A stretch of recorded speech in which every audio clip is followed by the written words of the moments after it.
Well, hello everybody. How the devil are we?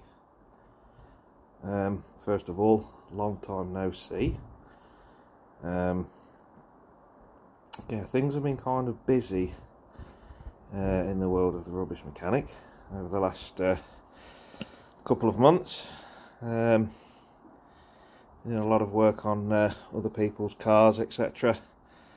Been very busy with work, and as some of you know, if you watched me with Joseph and some of his live streams, a real good friend of mine who I work with, who was he's also a family friend. He's quite seriously ill at the moment, so during my spare time, I've been spending a lot of time with Steve. So yeah, he's quite poorly. He's not going to be here for long, but yeah, that's as much as I'm going to say on that one. But I've worked with Steve for many years, raced with Steve for many years, grew up with him. He's a good piece older than me. He's in his late 50s. So yeah, it's been kind of difficult.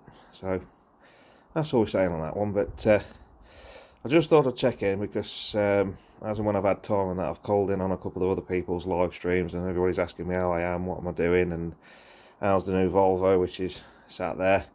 And yeah, it's all good. I've just put the Granada away last weekend for its winter sleep.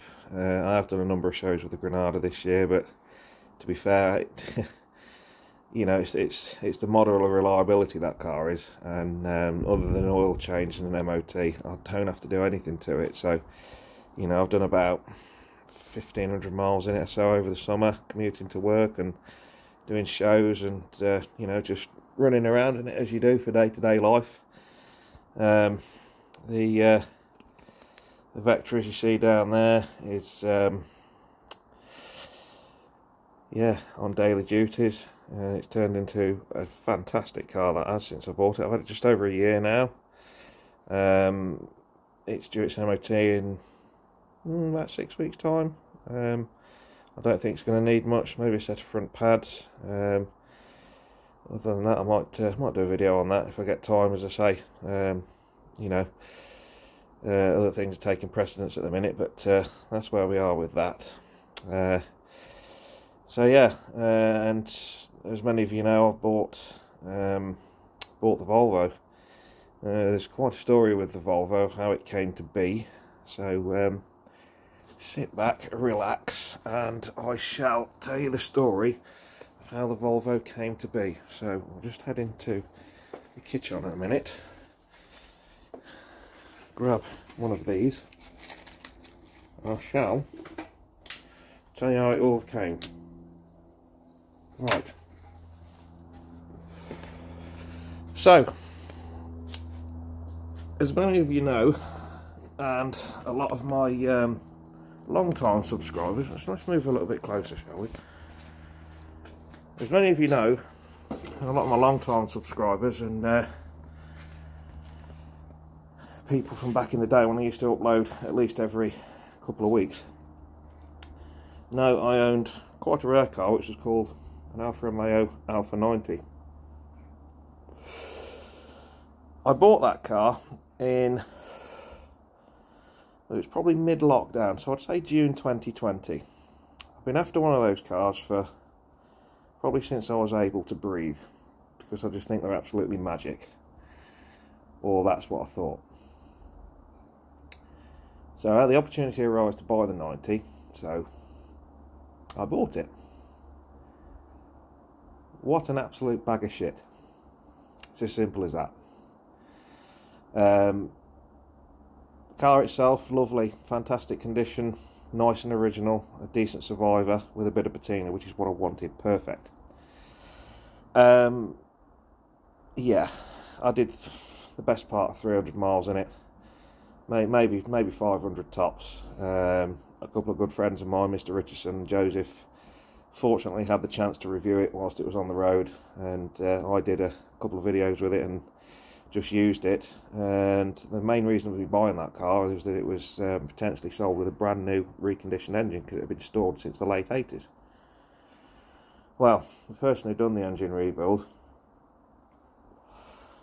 might as well have been Stevie Wonder, and then it was passed off by Ray Charles because, yeah, it detonated in such a way that was absolutely ridiculous. So it got laid up for a time being whilst the search for parts began, because I didn't want to give up on it. And the truth be told, it went on for nearly 3 years. It was ridiculous, sourcing parts from all over the world, and ended up buying another scrap 90 to break for it, then finding that engine was no good as well, so that was a load of crap. Then having the idea, which could be done, was to put a 3 litre in it, so I bought a scrap Alpha 164, took the engine out of that, and it just wasn't going to happen. So by hook or by crook, the car was fixed, and by this time, 3 years and many pictures of the Queen and pound signs and that had been and gone, and it arrived back here. I was happy with it, but if the truth be told, I was absolutely terrified of it. So it had to go, because I just didn't want to risk anything going wrong with it again and being back to square one. So it went. However, like I say, it did cost a lot of money. And you'll notice there's a big green Chrysler product that's not here anymore, because I had to sell the Jeep to pay for the 90. And there's a bit of savings and stuff that I've got, but it was a case of F off 90, I'm not spending any more money on you. So I'd got the Jeep into a position where I could call it to my standard, and the option was taken to sell the Jeep. So we did. It didn't take long to sell. It's gone to a lovely old man in Glasgow. Fantastic. And then I was left with a big hole on the drive with the 90 here, but I just didn't consider it mine. Fortunately, a good friend of mine has bought the 90 who wanted it before I did, so it has gone to a good home. It is slowly being worked on to a standard so it can go back onto the road and have an MOT so he can enjoy it. Best of luck with that one, Rich. Okay, no. So yeah, that's that. So I had some money to spend, and I had a couple of bonuses paid from work, and cruising the classifieds, I found this 940, and I didn't necessarily want a project. I just wanted something that I could consider good, that's a bit different, that I could show and stick on my fleet and enjoy.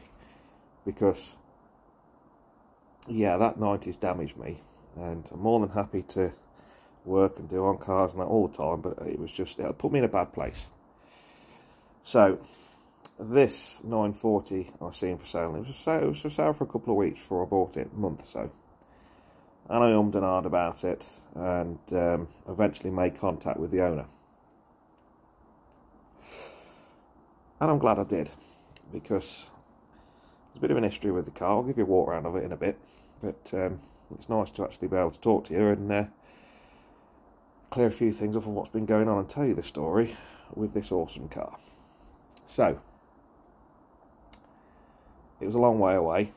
So many of you know I live in the Midlands, and I made contact with the owner, and as you usually do with, it wasn't, well, I'm not going to beat about the bush, it was on Facebook Marketplace, and you do the usual thing, oh, good morning, is this still available? And it took him a day or so to come back, and I think the owner thought that I was going to beat him down because it's just a 940 saloon with some very expensive wheels on it. But that wasn't the case. I was quite happy to pay full price for it, to which I ended up doing. So I made arrangements to go and get it, took the money with me, paid the man, and then told me a little bit of the history with it. So yeah, it used to belong to a pilot for British Airways. It was great, and my intentions with it as you can see, it's a very clean car, is to kind of leave it as it is. A few people have said, oh, you want to lower it, you want to make it look like this, that and the other. No, not happening at all. Because my intentions with this, having spoken to a number of people within the show scene, what we're actually going to do is we're going to concourse it, because it's absolutely immaculate. Proper child seat there, in all of the right places. I'm sorry if there's a bit of sun glare, but yeah, I'll give you a proper walk around. It's got the Galaxy wheels on it. They were a Volvo option only. They're quite rare. They sell for anything up to £1,500–1,700, needing a refurb. They're my dream set of wheels to have on a Volvo. I was trying to find some for my 960, even all of the years that I had that, and failed, or I just simply couldn't afford them at the time. So with these fitted, these were fitted on this, I think when the previous owner bought it, when the car was 3 years old. And yeah, I've added the Volvo Moose on the side because it's the law. But yeah, every mortal thing on this car works. There's no dinks, there's no dents, there's no rust, there's no corrosion, there's no faded paint. It's never been painted. It's as it left the factory.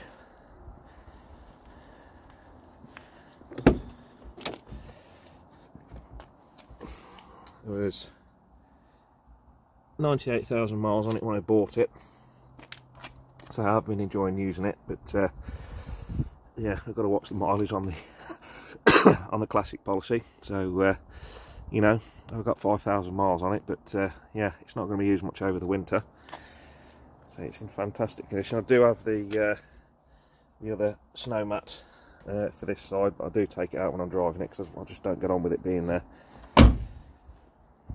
So yeah, proper mud flaps. I've put a new exhaust on it. I've painted the brake hubs and re-anodised all the calipers, put new calipers on the front. But yeah, I mean, Joseph has already filmed this a number of weeks ago, and I say it's absolutely fantastic. It's called a Wentworth, so I can't go too far up the drive because I've got one of Joseph's secret cars here that I'm not allowed to show anybody yet. It's parked behind the Vectra. So that's where we are with the Volvo. I'll show you under the bonnet and what we're going to do. I have got a hankering for putting a 3 litre white block in a 900 series, but I don't know whether to or not yet, because I say this one is in absolutely fantastic condition. All I've done is clean it. I've serviced it, I've put a cam belt on it and all the other belts, and I've kind of just cleaned, well, cleaned everything and just took it to a few shows. So I've got one tomorrow, which is the last one of the year. So while I've got time, I thought I'd give you a walk around and show you what it's all about. So, traditional red block engine, and they call it the red block because of the way that it is. Yeah, headlight wash wipes still work.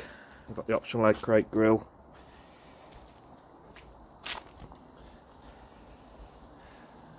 And she's a Turbski as well. Not a very big one, it's only a 2 litre, not very powerful at all. In fact, it wouldn't pull you out of bed. But that's not what it's about. So yeah, it's all in fantastic condition everywhere. I have changed the header tanks, it was looking a bit murky. Yeah, you can still buy those for about 30 quid. So that's gone on there. As I say, put a cam belt on it, done all the belts, and fantastic engine to work on, really easy, well engineered. It's a non-interference engine if the belt breaks anyway. The only red blocks that are an interference engine is the K engine, or the one that's got the K cam in it. Yeah, but this is just your mild 2 litre HPT, and that is how she is.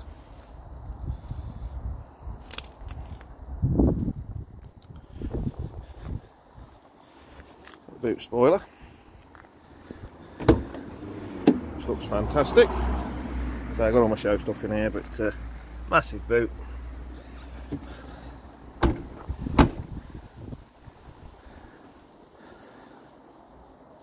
And there we have it. So, hope everyone knows where I've been and what I'm up to. And not avoiding you or anything like that, don't be worried. As I say, there's a lot of pressing things going on at the minute, so yeah. YouTube and video content has kind of fell off the face of the earth at the moment, so we'll be back fine. And, yeah, a quick look at the Vectra. I did give it a clean this morning. As I say, about just over a year now. I've done 11,000 miles in it, and it's been faultless. Has not missed a beat. Done a couple of shows with it. Many of you see me at the Festival in Exceptional with Dougie from Once Driven Forever Smitten, which was great, and fantastic show that is. I may bring this next year, or I'll probably bring the Vectra again, or the Granada. We'll see close to the time, but anyway, that's the Volvo, guys.